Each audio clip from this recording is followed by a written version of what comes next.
If you're debating what golf net to buy for the backyard or the garage, I got one you might want to consider. The Go Sports 10x8 Range Cage.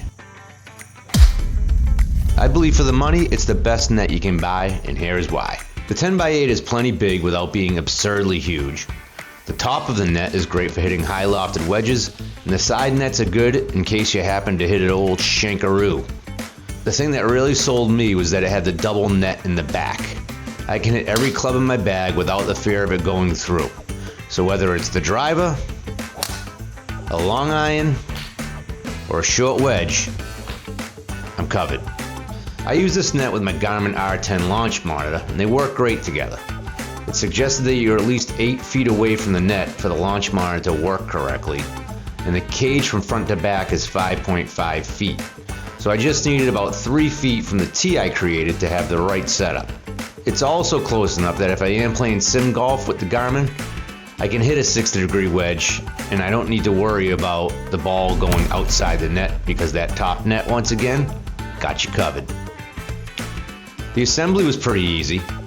I took a time lapse of this because I did have a couple of little problems, but they weren't huge problems.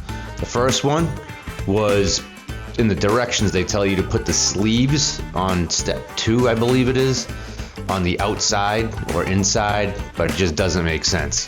The one thing you just have to do is make sure they're touching the ground when you have the net laid out. After I got that figured out, I realized that you shouldn't tighten any of the Velcro straps at the bottom, because when you go to put the rope on the tent poles in the back, you're not going to be able to do it. And the other part that I had to do over was the front where the poles go in. I had the sides reversed, and you can't do that. And once I switched those, I was all set. I'm glad I ended up going with the Range Cage because I did do a lot of shopping. I was looking at the higher priced nets like the Net Zero, and I almost convinced myself that I had to spend big money.